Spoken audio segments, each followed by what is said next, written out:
입니다. 할렐루야, 반갑습니다 여러분. 참 오래간만에 이 자리에서 함께 말씀을 나누죠. 오늘 우상 숭배라는 제목으로 함께 말씀을 나눌 건데요, 이 시간 이 설교자에게 하나님께서 미리 주신 은혜가 여러분들의 심령 가운데 흘러갈 수 있길 소망합니다. 아멘이시죠 여러분? 네. 여러분, 저에게는요 별명이 하나 있습니다. 제가 청년교구에 전도사로 부임한 이래 지금까지 주구장창 밀고 있는 별명이 하나 있어요. 어떤 별명인지 여러분 알고 계십니까? 화곡동 사랑꾼. 맞습니다 여러분. 그간의 저의 오랜 노력이 드디어 결실을 맺어서인지 이따금씩요 많은 청년들이 저에게 찾아와서 이렇게 말해요. 화곡동 사랑꾼 전도사님, 이렇게 말을 한다라는 거죠. 그때면요 제 마음이 너무 좋습니다. 내가 우리 청년분들에게 전도사 이전에 뭔가 한 가정의 멋진 남편이자 가장으로서 인정받고 있나? 이런 착각을 혼자 하면서 막 기분이 제가 좋아지고 행복해지더라 이겁니다. 여러분, 이제요 딱 한 사람 남았어요. 이 사람만 저를 사랑꾼으로 받아들여 준다면 이 별명이 완전히 저의 별명이 될 것 같습니다. 마지막 남은 한 고비, 바로 저의 아내입니다.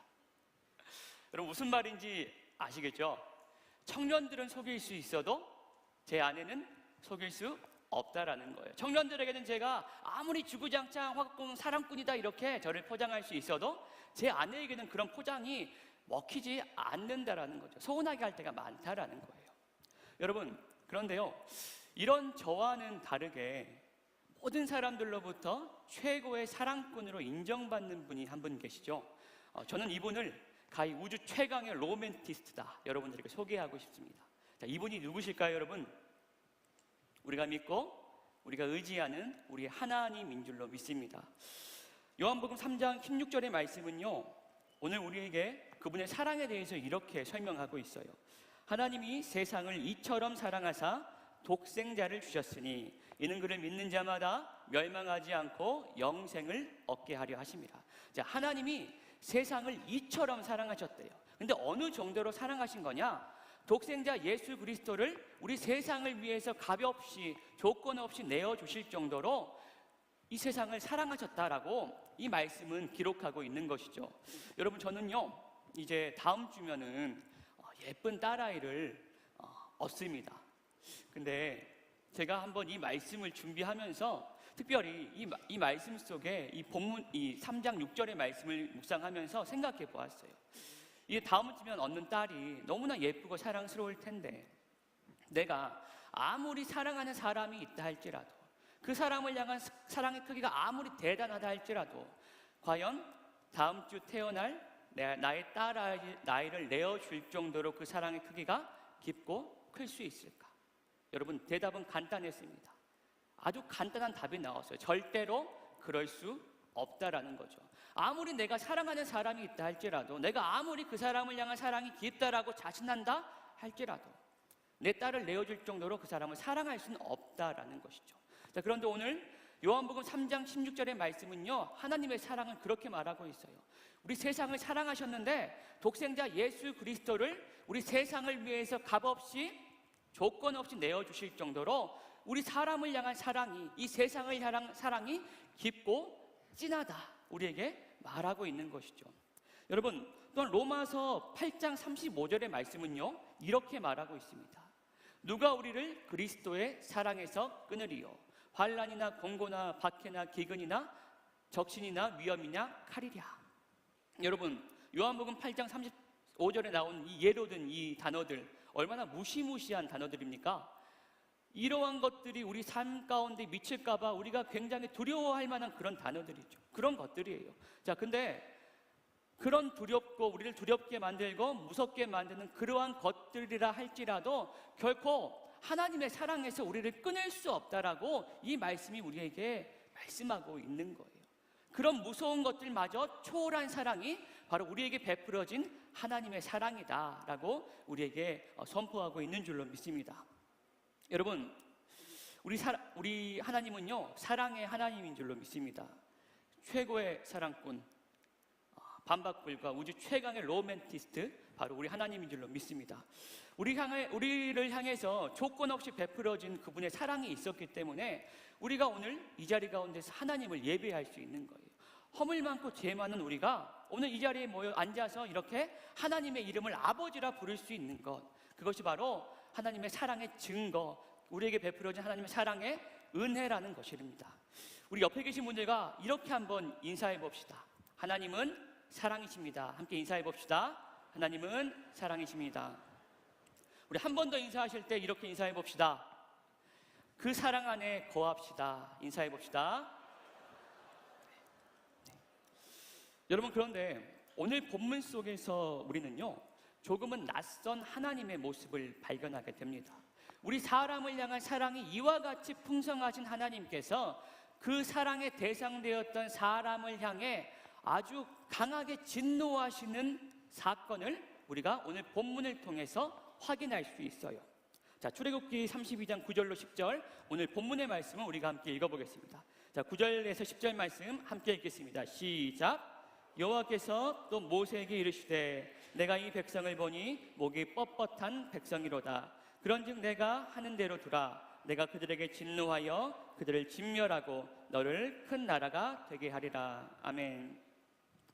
보면 9절에 기록된 목이 뻣뻣한이란 이 말은요, 히브리 원어로 카쉐라고 합니다. 어떤 의미를 가지고 있느냐면 아주 뻔뻔스럽다, 아주 그냥 야비하다, 뭐 이러한 뜻을 가지고 있는 단어인데, 자, 오늘 하나님께서 이스라엘 백성을 향해서 뭐라고 말씀하고 계십니까? 이 백성이 아주 야비하고 뻔뻔스러운 민족이다 판단하고 계시더라는 거죠. 근데 이것으로 끝이 아니었어요. 자, 본문 10절을 보면요, 하나님은 이스라엘 백성에게 이와 같은 무서운 선포를 하십니다. 이스라엘 백성, 야비하고 뻔뻔한 그 백성을 하나님께서 어떻게 하시겠다고요? 그 백성을 진멸하시겠다.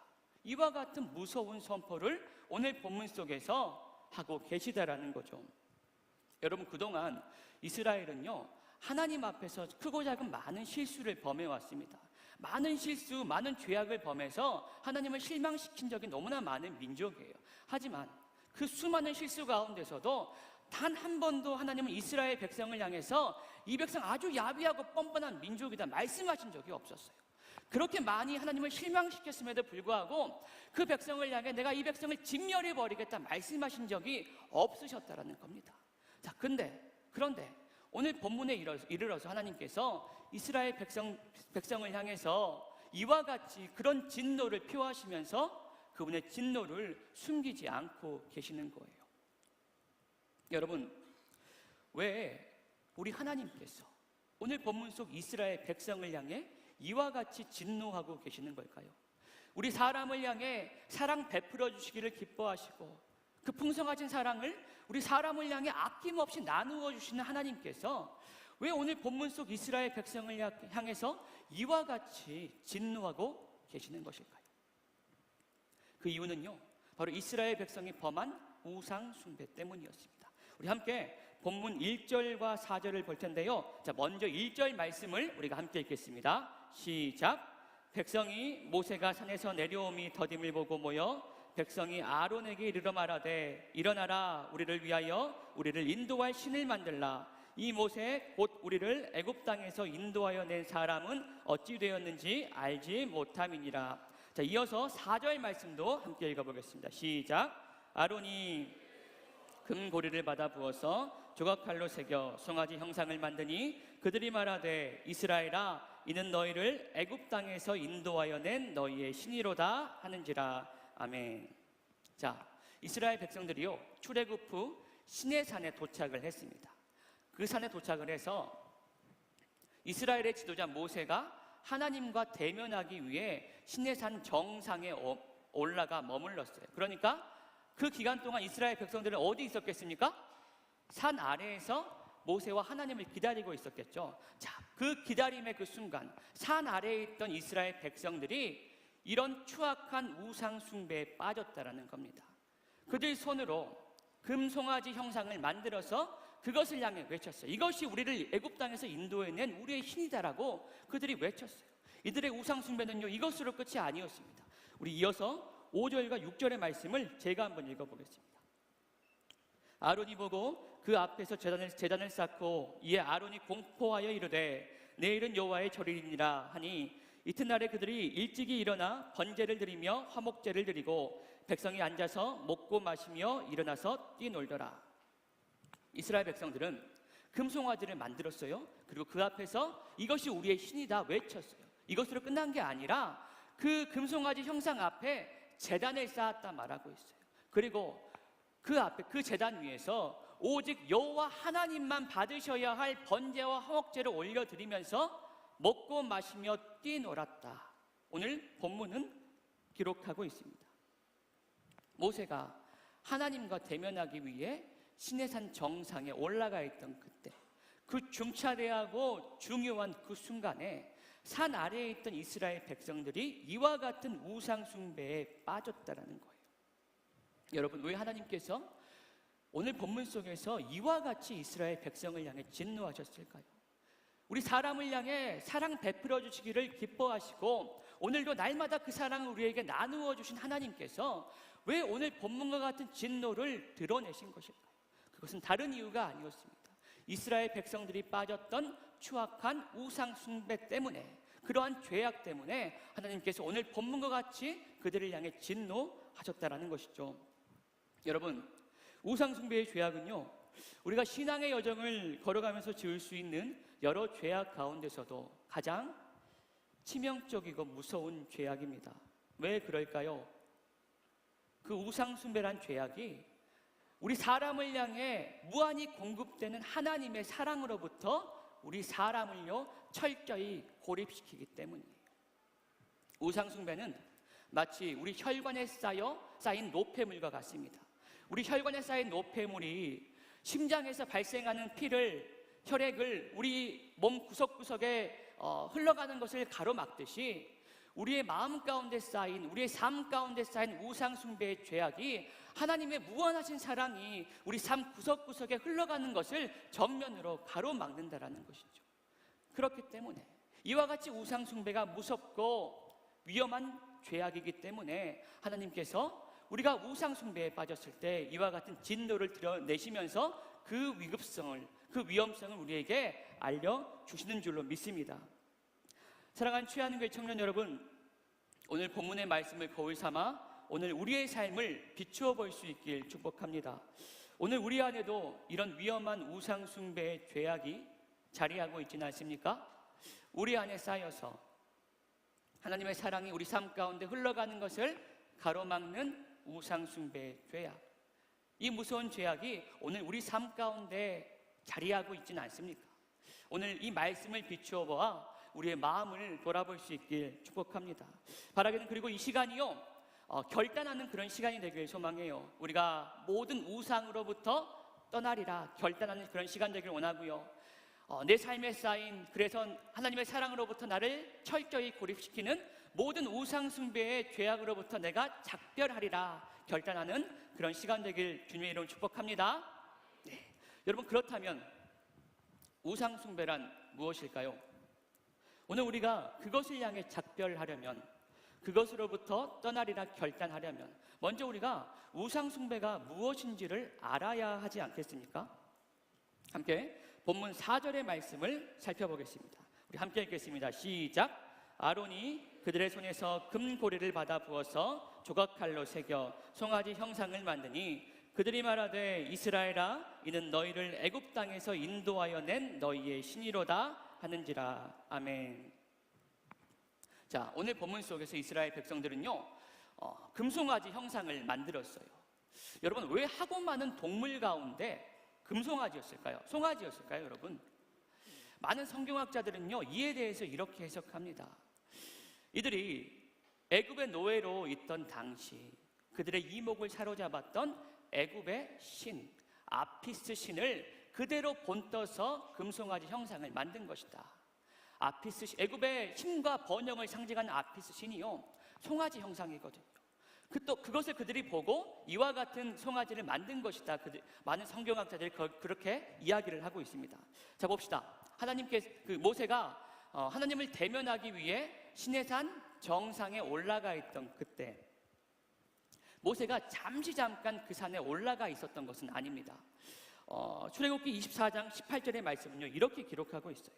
모세는 구름 속으로 들어가서 산 위에 올랐으며 모세가 40일 40야를 산에 있으니라.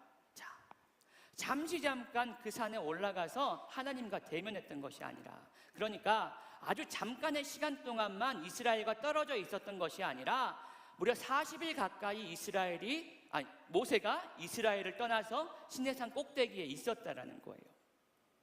여러분, 근데 그 모세가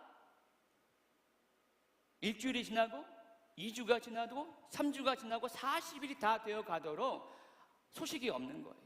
이 모세가 무엇을 하고 있는지, 살았는지 죽었는지 알 수도 없는 상황이더라, 이겁니다. 잠깐 여러분들의 이해를 돕기 위해서 저의 이야기를 들려드리겠습니다. 저는 요즘 평일 부부로 살고 있어요. 여러분, 주말 부부는 들어보셨어도 평일 부부는 처음 들어보시죠? 제 아내가 임신한 제 아내가 그 광주에서 아이를 키우기 위해 지금 광주에 내려가 있는데, 제가 평일에는 그렇게 아내와 함께 찰떡처럼 붙어 있다가 주말 금요일 날 사역을 하기 위해 이 자리에 올라와서 홀로 3일이라는 시간을 이 서울에서 보냅니다. 처음 제가 3일이라는 기간을 이렇게 홀로 떨어져서 지낼 수 있다는 그런 가능성이 생겼을 때 저는요, 내심 이 시간이 굉장히 낭만적일 수 있겠다라는 생각을 했어요. 이 자리에 유부남들이 계시다라면 제 마음이 지금 어떤 마음인지 아실 텐데, 아쉽게도 저희 편이 많이 없는 것 같긴 하지만, 여러분, 남자들은 동굴이 필요하잖아요. 어떤 나의 혼자만의 시간, 그 시간을 통해서 충전하는 그런 시간이 필요하잖아요. 아내랑 떨어져 있는 3일이란 시간이 나에게 그런 시간이 될 수 있겠다. 아내에게는 말하지 못했지만 이런 기대를 제가 가지고 있었다라는 것이죠. 자, 그렇게 저의 서울 생활이 시작됐습니다. 그렇게 한 달의 시간이 지금 지났어요. 처음 한 주는요, 아주 해방감을 사실 느끼기도 했어요. 혼자만의 시간 혼자 채우면서 너무 그냥 기쁜 거예요. 막 이것도 하고 저것도 하고 막 그동안 못 해봤던 거. 자, 근데 그렇게 2주가 되고 3주가 되니까요, 어떤 기분이 드냐면요, 내가 독거노인이 된 건가? 밥을 챙겨주는 사람도 없고 나랑 대화해주는 사람도 없고 너무 쓸쓸하고 외롭다, 이런 마음이 드는 거예요. 제 마음이 허전하더라, 이겁니다. 그동안 찰떡궁합처럼 붙어있던 사람과 내가 떨어져 있다 보니까 네 마음에 빈자리가 생기더라, 이 말입니다. 여러분, 오늘 본문 속 이스라엘 백성의 모습이, 상황이 딱 이와 같았어요. 그동안 이스라엘이 모세와 그리고 하나님과 함께 얼마나 친밀하게 동행했습니까? 10가지 재앙으로 출애굽에 성공한 사건을 비롯해서 그들 앞을 홍해가 가로막고 있을 때 그 홍해가 갈라지는 그런 사건을 모세와 하나님과 동행하며 경험했어요. 그들이 신광야에 이르러서 먹을 것이 떨어졌을 때 하나님께서 만나와 메추라기를 보내셔서 그들을 먹이셨습니다. 그들이 마실 물이 없을 때 하나님의 명령을 받은 모세가 반석을 향해 외치자 물이 쏟아져 나왔어요. 이와 같은 친밀한 동행을 찰떡과 같이 붙어서 이스라엘과 모세와 하나님이 동행을 경험하고 있었다라는 거죠. 자, 그런데 출애굽 후 3개월 만에 그들이 시내산에 딱 도착하고 보니까 그들은 하나님을 만나기가 너무 두려운 거예요. 또 하나님도 모세를 그 시내산으로 홀로 부르셨습니다. 자, 그동안 그렇게 붙어있던 모세가, 자신의 지도자 모세가 시내산에 홀로 올라갔어요. 거기서 하나님과 대면하면서 하나님의 계시를 받고 있었어요. 하루 이틀은 괜찮았을지 몰라요. 모세 없어도 하루 이틀은 괜찮아, 견딜만 하다 생각했을지 몰라요. 하지만 이게 40일이 다 돼가도록 모세에 대한 소식도 들을 수 없고 어떠한 이야기도 들을 수 없자 그들의 마음 가운데 허전함이 생겼다라는 거예요.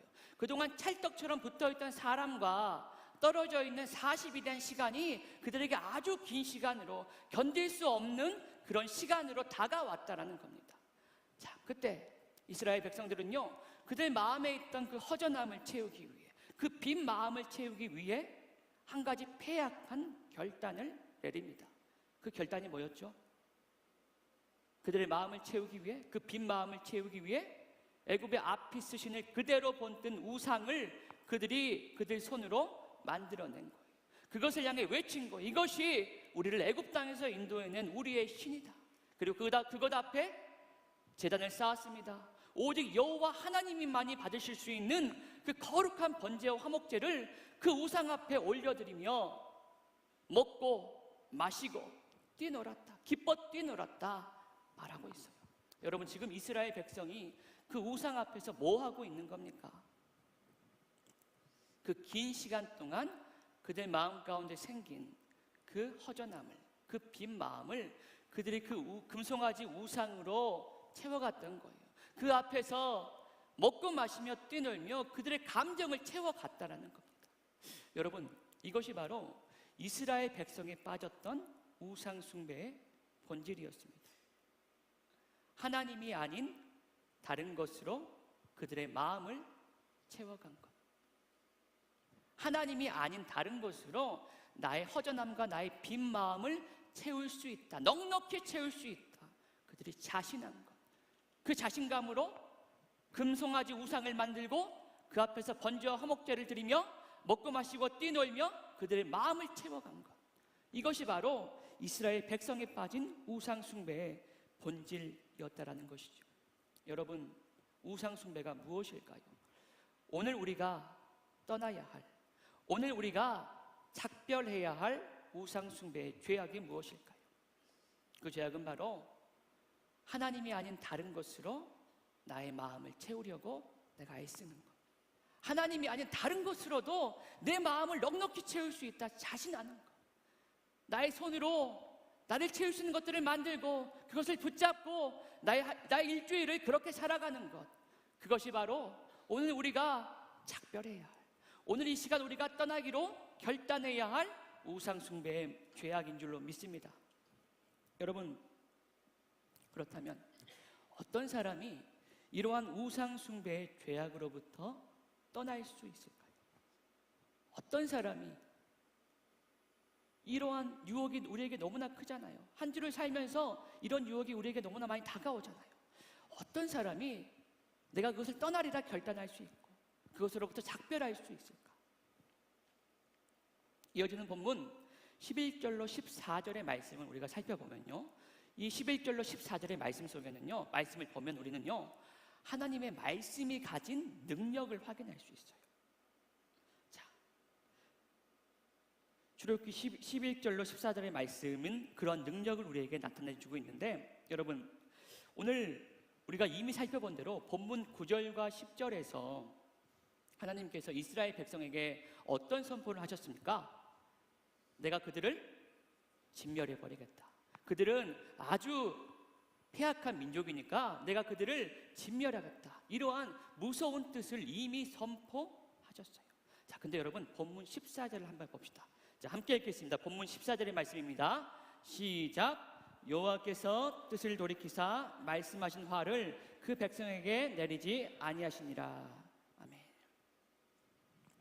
본문 9절과 10절에서 이미 선포하신 하나님의 뜻을 하나님께서 불과 몇 절 지나지 않아 그 뜻을 완전히 돌이키셨다. 하나님께서 그 마음을 돌이키셨다. 14절이 말하고 있다는 거죠. 여러분, 자그만치 여호와 하나님의 뜻입니다. 준엄한 선포예요. 그런데 하나님께서요, 그 뜻을 이와 같이 바꾸셨다라는 거죠. 돌이키셨다라는 거죠. 여러분, 무엇이 하나님의 이 뜻을 돌이키게 만들었던 것일까요? 함께 본문 13절의 말씀을 읽어보겠습니다. 함께 읽겠습니다. 시작.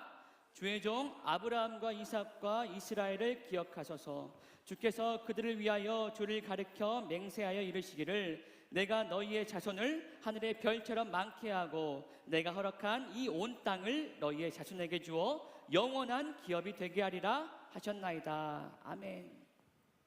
9절과 10절에 하나님이 그분의 그 진노를 진멸하라 그 뜻을 모세에게 말씀하셨을 때, 자, 모세가 하나님께 간청하기 시작하죠. 하나님, 그러시면 안 됩니다. 하나님, 제발 그 뜻을 돌이켜 주세요. 그 뜻을 거두어 주세요. 간청하기 시작해요. 근데 모세가 그냥 간청했던 게 아니에요. 그 뜻 앞에서 모세가 하나님께 그냥 간청했던 것이 아니라 오늘 본문 13절과 같은 하나님의 말씀으로 그가 하나님께 간청했다라는 거죠. 하나님, 우리에게 약속하지 않으셨습니까? 우리의 조상 아브라함과 이삭과 우리에게 약속하신 말씀이 있지 않습니까?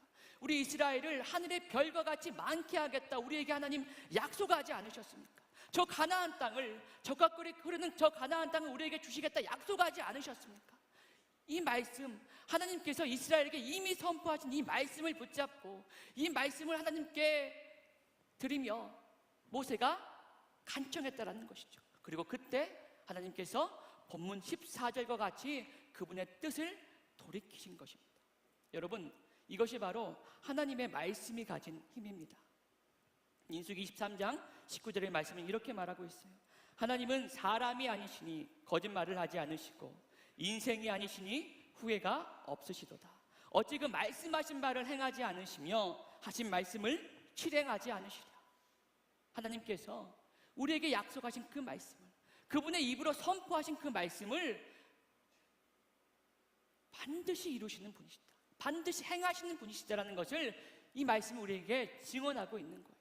여러분, 하나님의 준엄한 뜻도요, 하나님께서 선포하신 그 말씀을 통해 하나님께서 돌이키셨습니다. 그 준엄하신 말씀을 근거로 하나님께서 그분의 뜻을 그분의 마음을 돌이키셨다라는 거예요. 여러분, 하물며 하나님께서도 그 말씀 앞에서 그분의 뜻을 돌이키시는데, 우리 사람 마음 가운데 이 말씀이 임하면, 우리의 심령 가운데 이 말씀이 채워지면 어떤 역사가 일어나겠느냐, 이 말입니다. 우리의 매일매일의 삶 가운데서 선포된 이 말씀을 붙잡고 이 말씀으로 우리의 마음을 채우고 우리의 심령을 채워나가는 삶을 살아갈 때 어떠한 능력이 우리 삶 가운데 나타나겠느냐, 이 말입니다. 여러분, 어떤 사람이 우상 숭배, 하나님이 아닌 다른 것으로 나를 채우려고 하는 우상 숭배로부터 떠날 수 있을까요? 어떤 사람이 그 우상으로부터 작별할 수 있을까요?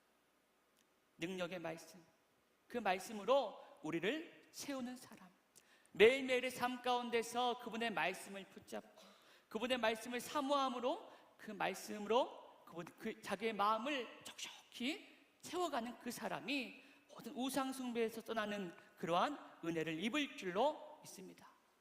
하나님의 말씀은 살아있고 활력이 있어 좌우의 날선 어떤 검보다도 예리하여 혼과 영과 및 관절과 골수를 찔러 쪼개기까지 하며 또 마음의 생각과 뜻을 판단하나니. 히브리서 4장 12절의 말씀입니다.